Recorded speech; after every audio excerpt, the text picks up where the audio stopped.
A new deal to end the war with Iran is set to be signed this Friday, but there's already confusion over what's in the agreement. It's time for the Streamline, everything you need to know in 10 minutes or less. Both countries agree the U.S. will lift its blockade of Iranian ports and Iran will reopen the Strait of Hormuz. But while President Trump says the waterway will be toll-free, Iran says it will collect fees. There's also no deal yet on Iran's nuclear program. The two countries have 60 days to discuss its future. But even with the uncertainty, the president is defending the pact.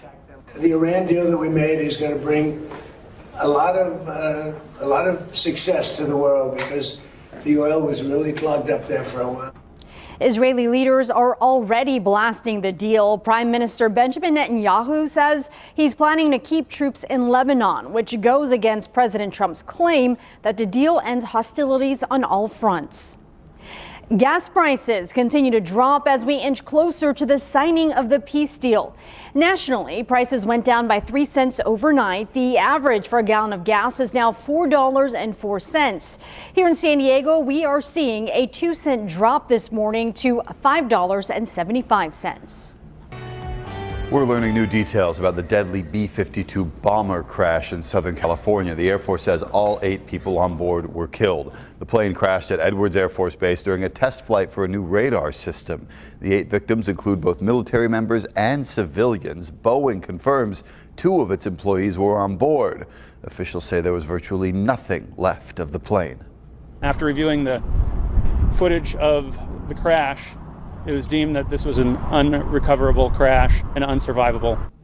And the military is waiting to release the names of the victims until their families are notified. There's still no word on what caused the crash. The Army's B-52 fleet is more than 60 years old, but experts say those planes have been fully modernized.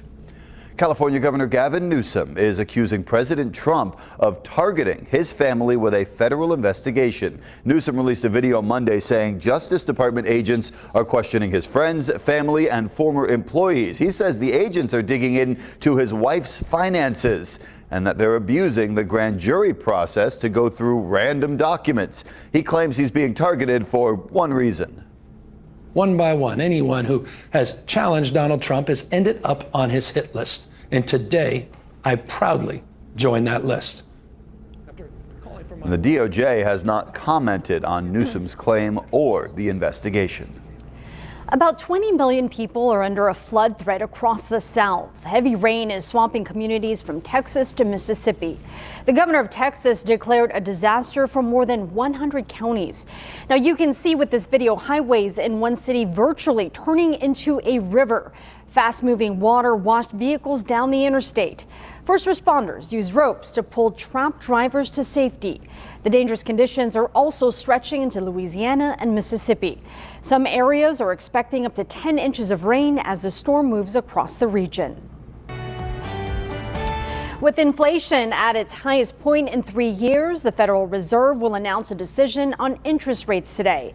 This will be the first adjustment on interest rates for Trump's new Fed chair pick, Kevin Warsh. Currently, the benchmark rate is between 3.5 and 3.75%. Some markets expect the Fed to hold those rates steady.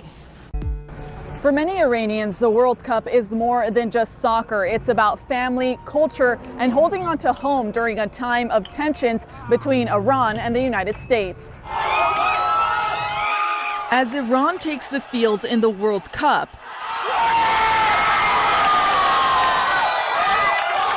the United States and Iran have reached a deal aimed at ending the war. But even as the conflict has stalled, my first game was USA-Germany. People like Reza Garachadaki say this is a moment that brings back memories. I left Iran when I was 10, right before the first World Cup in '78, when I used to watch it with my dad. But now with all what's going on with the war, and the Iranian community is divided. Some people support the team, some don't. Reza says his love for the game started as a child growing up in Iran, and some of his most treasured memories involve watching matches with his dad. We used to go to the games, but the best one was when I went to France in '98, And my dad sponsored me to go to France, and Iran was playing US. And I called my dad at halftime from a phone in France, and I said, we're up 1-0. And we ended up winning 2-1. At 96 years old, his dad is living with dementia, but Reza says he's grateful to be by his side as they root for Iran and put politics to the side. Just to be able to be with them and watch Iran together after all these years, 47 years, is pretty amazing. While politics loom over the game, dozens of San Diegans headed to SoFi Stadium in Los Angeles, where Iran played, and vowed to protest the regime and the soccer team. We're not going to cheer for anything that's associated with the regime, including this team. This team will be boycotted. All we want to do is just a peaceful protest and be the voice of real Iranian people, not the Islamic regime football team. Meanwhile, dozens of others got together to watch and celebrate Iran.